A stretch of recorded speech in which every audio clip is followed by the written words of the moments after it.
three Eastern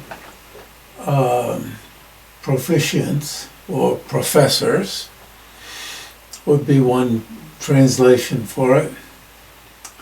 The word is Kembo, and the broader meaning of Kembo is not abbot. It's abbot in Gelugpa, but the broader meaning is proficient, really. And in Tibetan Buddhism, I think an appropriate word, I mean, it's in one way teacher, but there are other words for that. It's like when you pass a certain grade, you become a teacher, a professor. And therefore, that somebody is a Kembo in those systems, it doesn't mean you're an abbot. Although you could be an abbot with the name Kembo, it means you're a professor, teacher. But there are wider words. There are other words. Well, let's see. I don't know in the hierarchy if you're higher in those systems as a Kembo or... I think it's kind of like Geshe in some of the other traditions. Yeah. I wonder what the Euler diagrams would be, where the circles are. I guess I dug a hole for myself by trying to talk about this. Let's see, I stressed my competency. So I'm not a Kembo on that topic.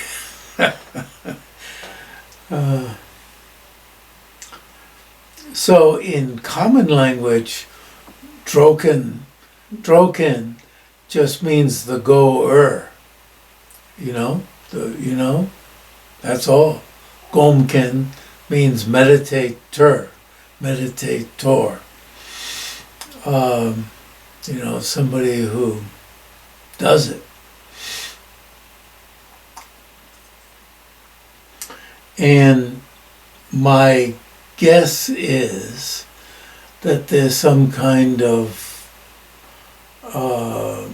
interchange with the word Khan, because it's combo.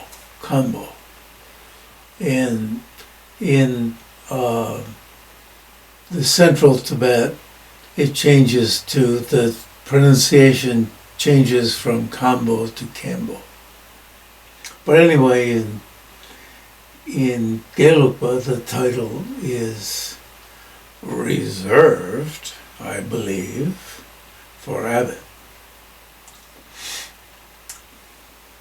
Okay, since although ultimately, now notice that in Jang-kya's poem, the word ultimately is not there. And I say it's rather odd. It strikes me as offhand, odd that this is added. This, in the autonomy system, one has to add ultimately. But Jang-kya is speaking from the point of view of the consequence school, which, you just plain don't need to add ultimately, because phenomena just plain conventionally or ultimately phenomena not established by way of their own character. So to put in the further qualification ultimately suggests for somebody who's trained in this vocabulary, that phenomena conventionally are established by way of their own character. And then it becomes weird to say that conventionally, through being only posited by names and terminology, dependent arising shine forth without confusion. So the addition of ultimately is strange. But later on, Jang-kya himself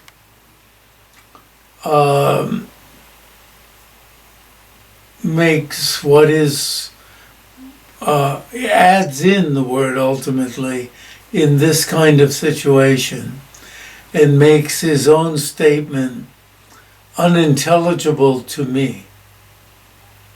And we'll get to that. That'll come up later. And I'll have to say, I can't explain what he's talking about.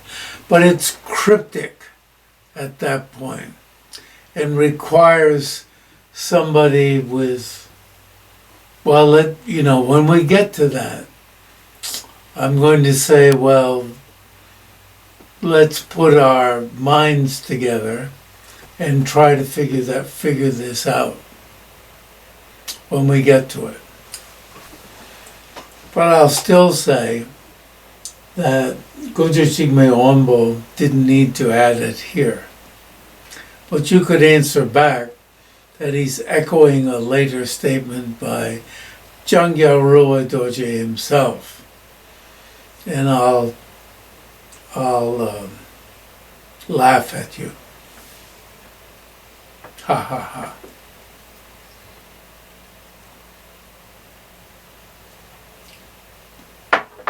Why? Because here, he's Jang-kya Röl-pay-dor-je is criticizing the three Eastern proficients who are all autonomous. He's saying, you're putting yourselves, you're worrying about something. And if you knew that even conventionally things are not established by way of their own character, you wouldn't have to hang on to saying that conventionally things are established by way of their own character. So Kön-chog-jig-me-wang-po, I'm saying, is making a mistake here. Despite his fantastic commentary, really fantastic commentary, and to whom I owe a great debt. I don't think I'd even bother to translate Jang-kya's text if I didn't have Kön-chog-jig-me-wang-po's commentary. I mean, the tremendous impact that he brings to Jang-kya's text is amazing. Earlier. So, how could Jang-kya Röl-pay-dor-je be giving these autonomous a hard time if the word ultimately is in that first clause? So Bhava Viveka, just to make things clear, is not included in the three Eastern proficients. But Bhava Viveka, by implication, is included. All Swatantrikas are included. All autonomous are included.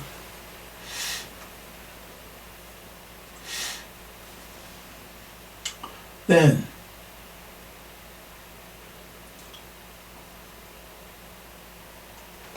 since it's allowable, well, go to the commentary.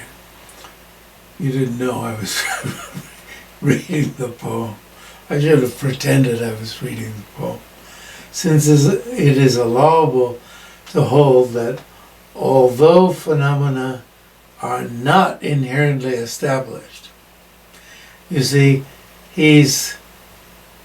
what is he saying? He's saying, you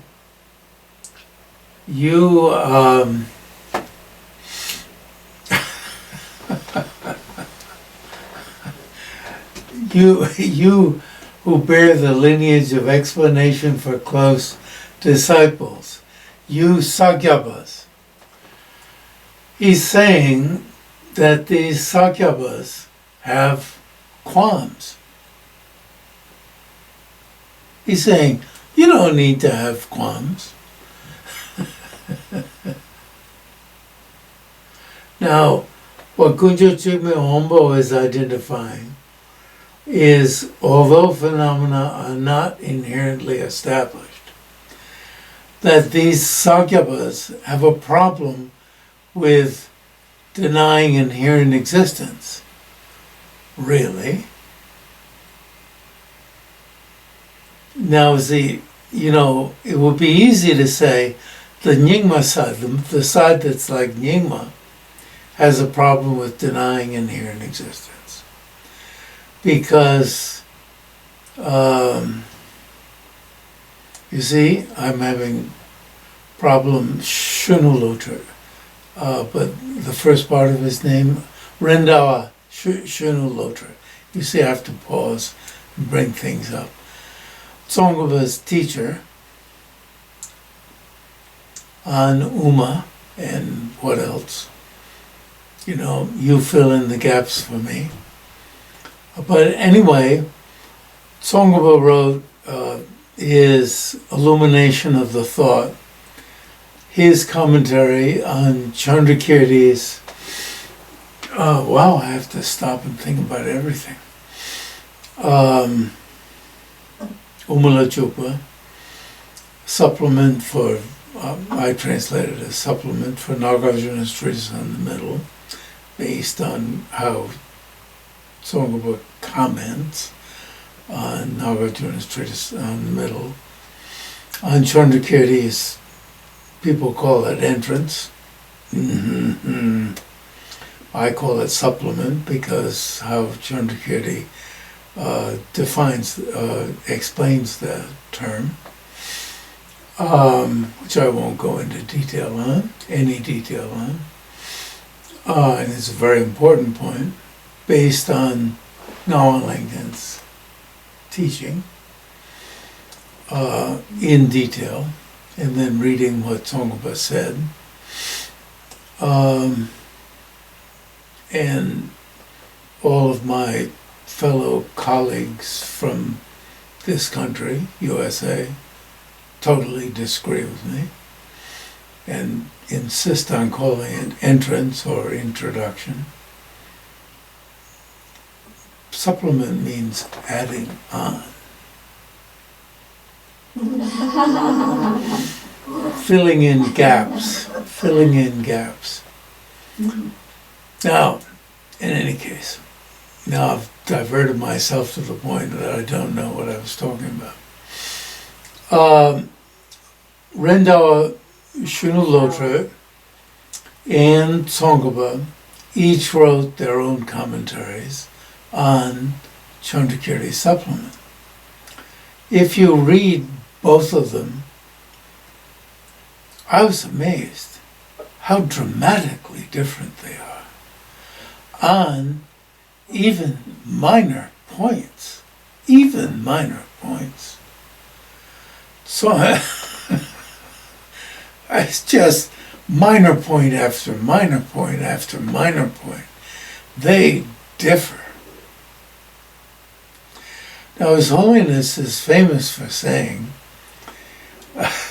all of the Tibetan commentators are unanimous in, he pretty much says this, maybe I'm exaggerating, and how they treat, such texts as Chandrakirti's text and so forth.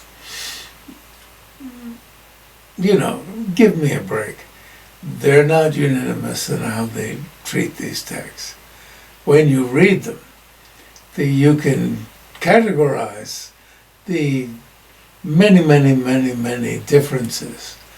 But the fact that, and His Holiness makes this point, these texts like Chandrakirti's, Vasubandhu, etc., etc., etc., are the common heritage, the shared heritage of all of the, do we have to say the major Tibetan sects, including Jonang, but, including Shije,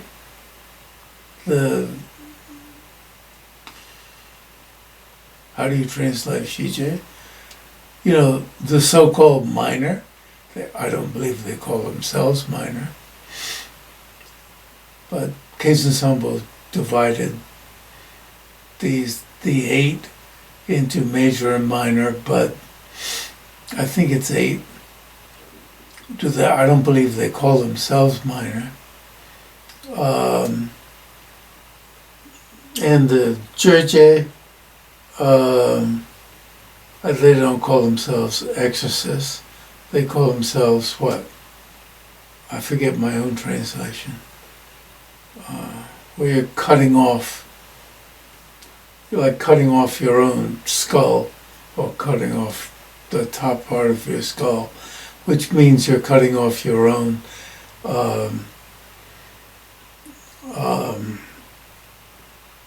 egotism, your own conception of self. Got a word for me? Got my own word? Anybody else's word? Those, they are, we may as well call them, they're all major sects or minor sects. Now, do they teach? I assume they also teach Chandrakirti, Vasubandhu, etc. But I don't know that for a fact. I don't know that. But in any case, the 5 major sects, and even Burn, the transformed Burn, teach, this is a shared heritage from India. His Holiness is really fantastic on pointing this out. And then they each have a special tradition that they emphasize with regard to Tantra. I'm taking us quite astray. Now,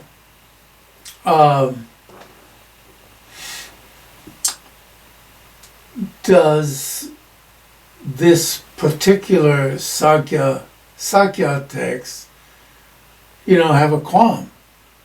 A slight, a qualm about their own doctrine of luminosity and emptiness, the non-contradiction of luminosity and emptiness, and the qualm of the utter absence of inherent existence, of combining these, you see? Because luminosity is an affirming negative, and utter absence of inherent existence is a non-affirming negative. And how could you put these two together?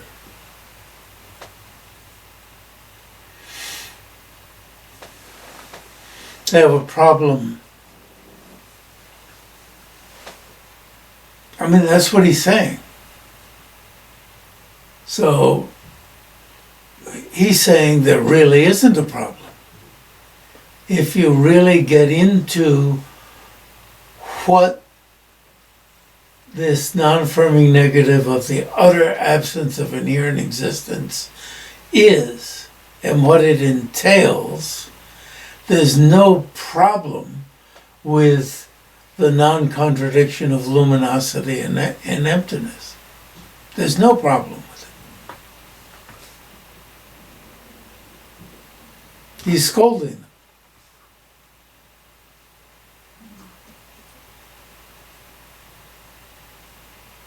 How could you have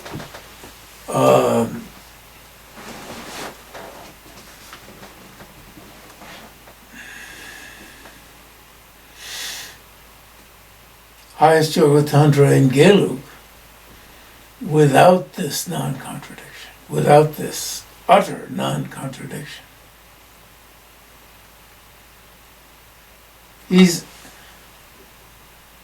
Jang-kya Röl-pay-dor-je is exalting in the proper understanding of the absence of inherent existence,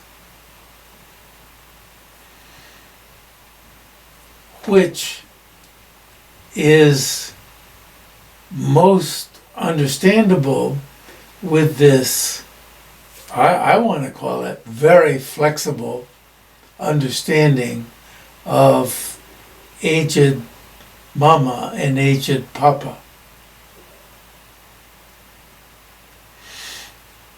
Now here's the point where we should go back to the beginning of the poem and re-experience the heights and depths of the poem.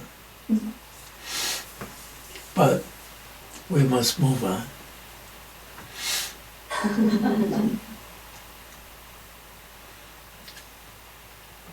As commented on by Kön-chog-jig-me-wang-po. Then,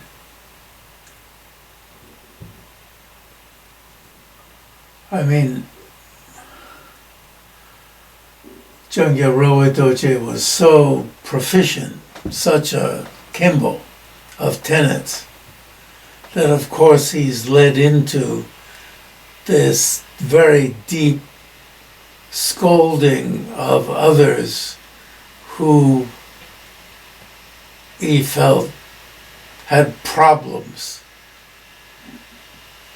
with the depth of their own systems. So then the next one, since although phenomena are pure from the very beginning of the alphabet, conventionally, so what is pure from the first letter of the alphabet in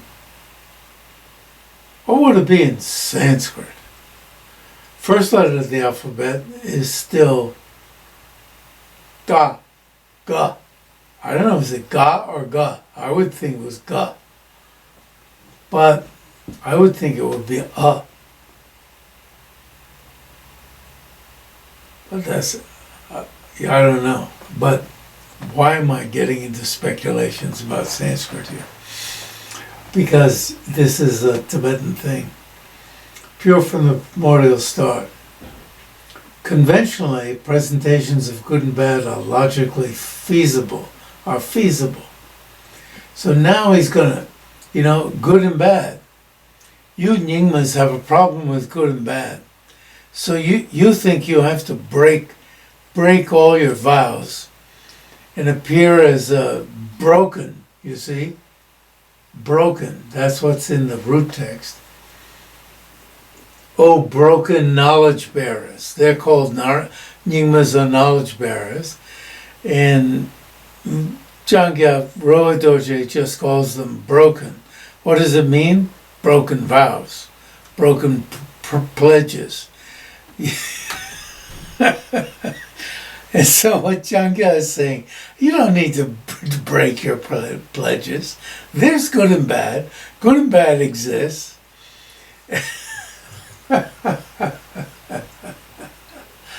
Renowned as knowledge bearers with broken behavior.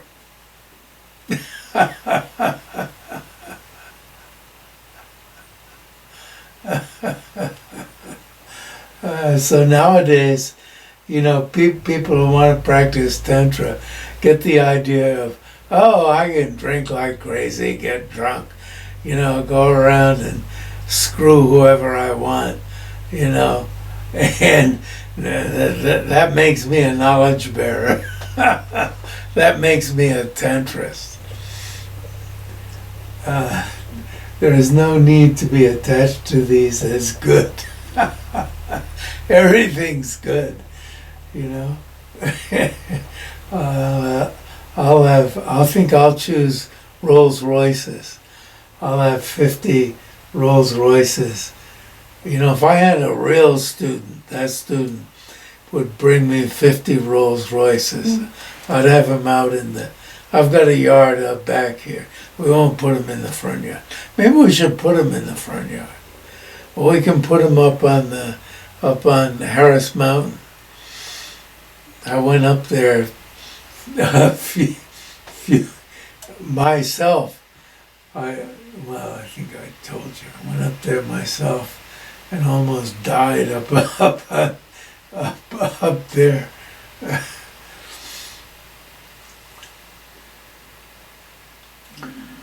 Yeah.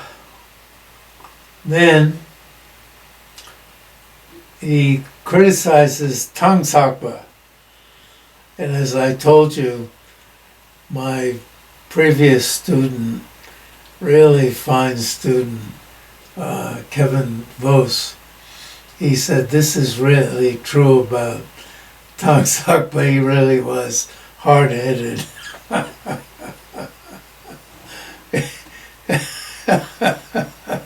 He had only basically one thing to say.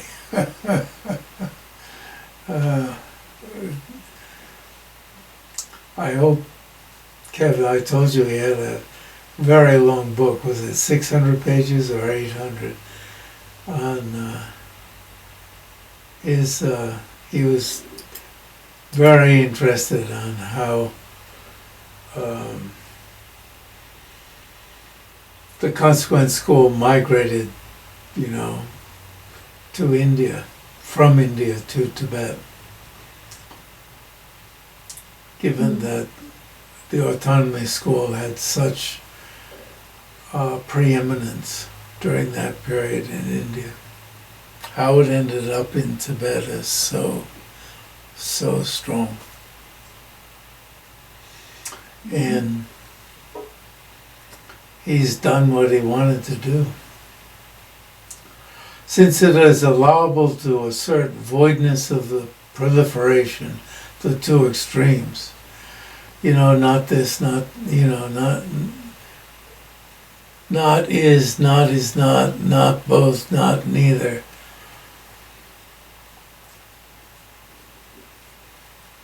Blah, blah, blah, as the final mode of subsistence of phenomena.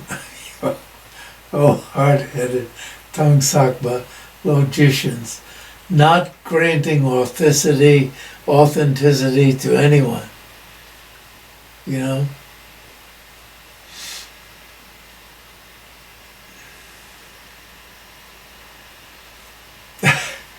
So he's accusing them of getting all agitated. Not granting authenticity to anyone. Everybody else is not worth shit. So it'll be very interesting to read what Kevin has to. Kevin said his problem was he keeps finding more things to add to his book, and you've got to know when you've done enough. So he's telling them, relax in this absence of inherent existence, the meaning of reality. It allows for dependent arising. Jang-kya Röl-pay-dor-je says, even so, it might be that you folks in all of these systems, he's really giving them a hard time. It might be that you've had little training in how to talk about what you've understood. You've not had much training in the middle way, autonomy school, consequence school. You don't know much vocabulary. So you don't know how to use verbal conventions. It may be that that's the problem. That's, that's a huge put down, really. But, as it's said, as His Holiness passed this common saying in Tibet, if you want an explanation, turn to Geluk. There are all these refinements, which in a way is a put down of Geluk. Because if you want meditation, turn to Gagyu. If you want to know about the result of the path, turn to Nying-ma. It's like, oh, wow, that's what I want. I want meditation. And I want to know about the result of the path. I forget what it is that you get from Sagya.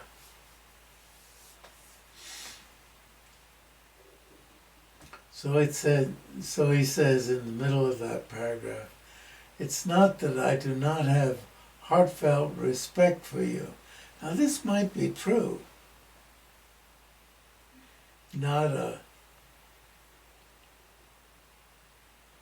But you see, when a horse runs through a field that's, a field that's got a lot of flowers in it too, not just hay. A lot of flowers get their heads chopped off. So he's the guy on the horse. And you can't blame the horse if a lot of flowers get knocked down. Now, if you may remember, I was complaining to His Holiness. I told you the story. I was complaining to His Holiness about the number of Drugu who are making a mess of things. And he brought out this. He said, when a horse runs through a field, a lot of flowers get knocked down. That the system of identifying Drugu sometimes messes up. Like when a horse runs through a field and a lot of flowers get knocked down. The horse running through the field was the system of identifying reincarnations. In other words, the system messes up every now and then. He didn't say when a horse is left in only one field to run around in, it knocks down almost all the flowers. He didn't say that. Okay?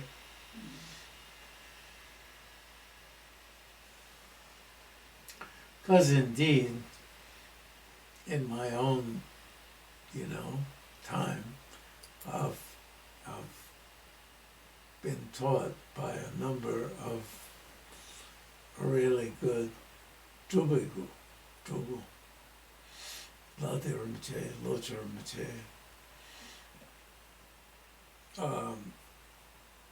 Belden Trapa, what's the Drugu? I forget. Flowers are cut down. So when, through the force of my Jang-kya Röl-pay-dor-je, speaking honestly about the mode of subsistence, it comes that I have to talk about fallacies in other people's tenets, in others' tenets, whereby some offense comes about by those who are holding those tenets. So please be patient. But he doesn't go on to say, because I might be wrong. He didn't say that. He's not, he's talking from the heart. He's found out the truth, and I'm not going to back away from it with minor pleasantries.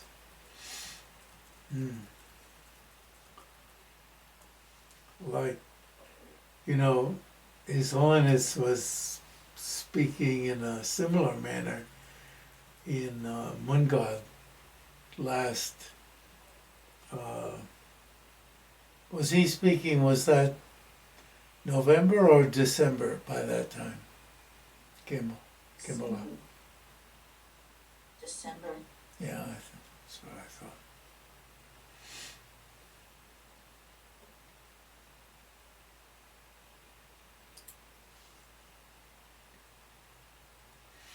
And now he's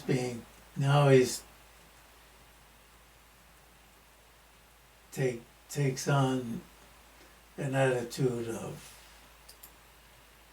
humility.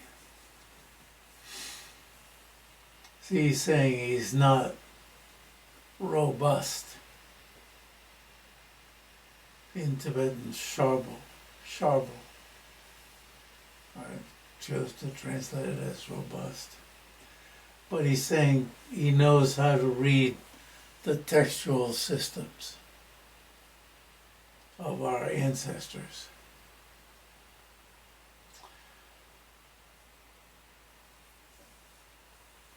And he's made a lot of effort at it.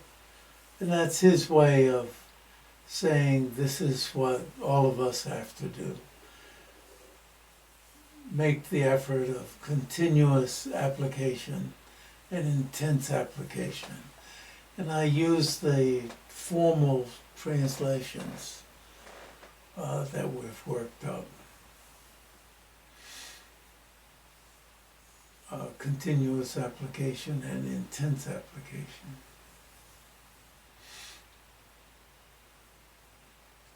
And, he's being very humble to say, I hope to become liberated from the dense, disastrous straits of contaminated actions and afflictions. That's it's a slap in my face. When I read it, it's a slap in my face. He's slapping his own face, slapping his own personality. But I read it as a slap to myself. No matter how much I or anyone can handle the vocabulary, when it comes to handling the meaning within one's own mental continuum, which then means the actions that are motivated by what's going on in my mental continuum, one has to only shudder. Why shudder? Because for people like myself,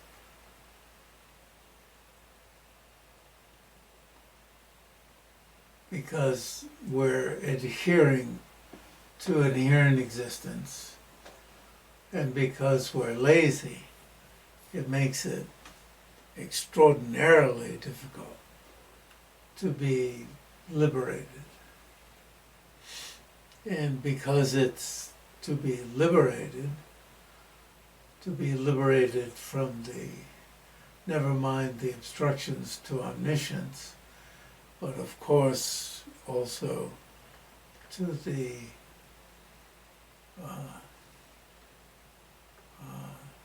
afflictions that prevent liberation from cyclic existence.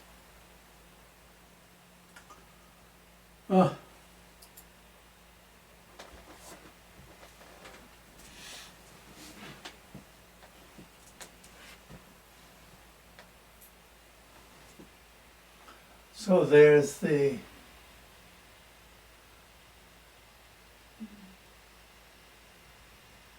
wheel of cyclic existence to be contemplated over and over again.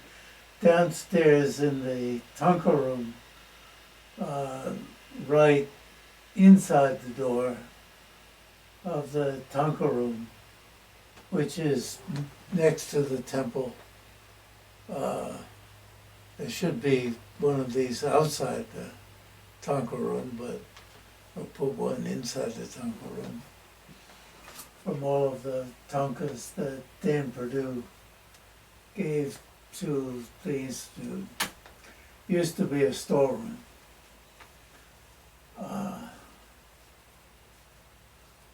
Which is right next to the temple.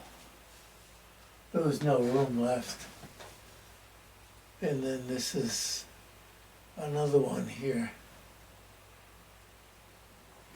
And Tankov. It must be, what? Nakpo. What's Nakpo in Sanskrit? The black one.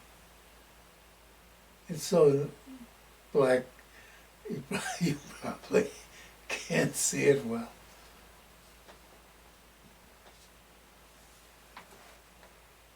And this image of Shakyamuni used to be it was borrowed on loan from Dan as the, central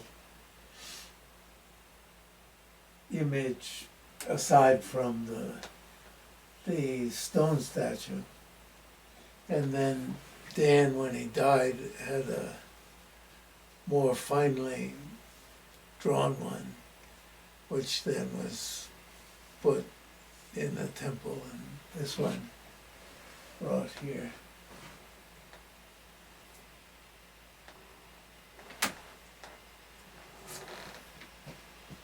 And then, as I mentioned before, the 108 Dalai Lamas. And then there's the original photo, the big photo of Nalingden's head right over there. And this one is when this was taken when he was, he gave his Dara smile. His Dara smile. He said, "This is my Dara smile." And he was very sincere about it. He was sincere, especially, I don't know if as he was that much of a person of humor, even though he was an actor and a singer.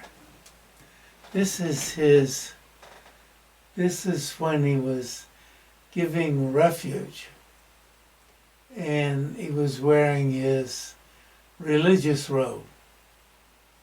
And I imagine you know who the other person is with him.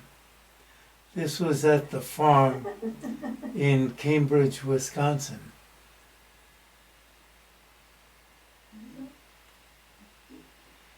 And so I think he has his Dara smile on. He was a performer before he was a monk.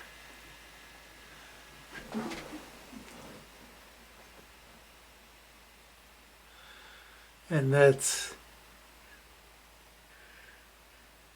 was written on the back as taking refuge with Kainsler, because he was the abbot emeritus of the Gyume monastery.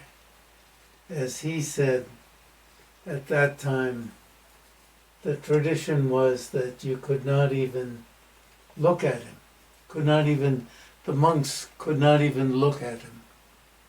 It was like the tradition, same as the emperor.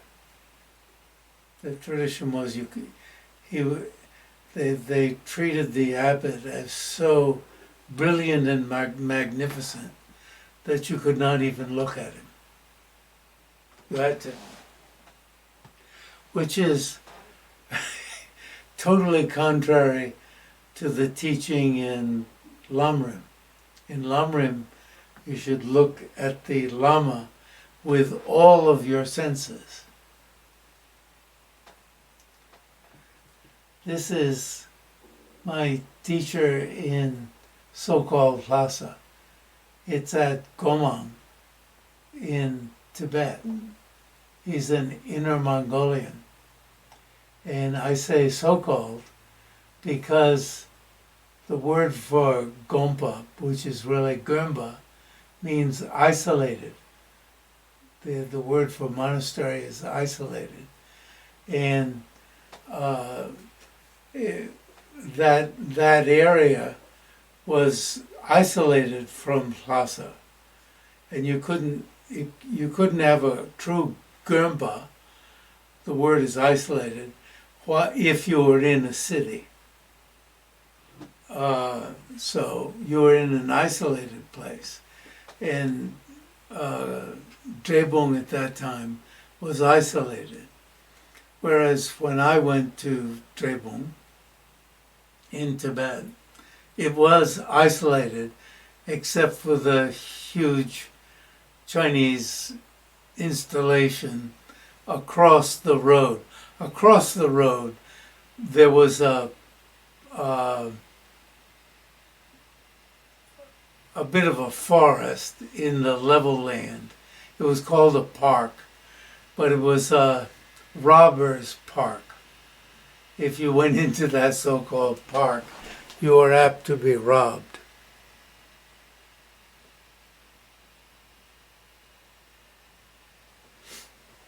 I'm just showing you my room. I wanted to bring the emperor's tanka is not a tanka.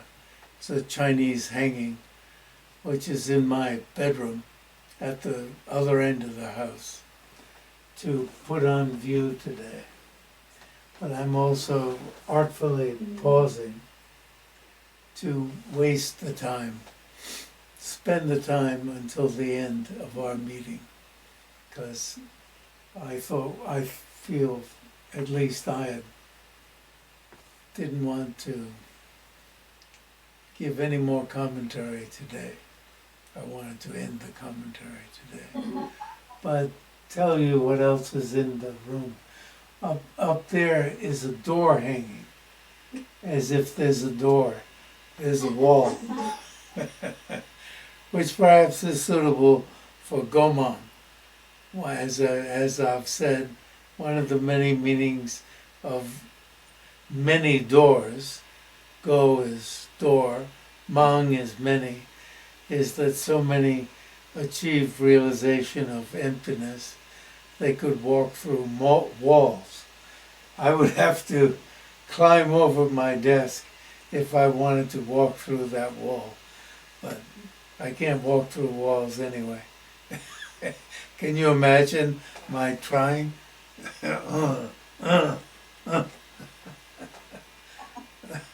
I've done it a few times in dreams, but not for a few decades. All right, see you next week. Okay, thanks.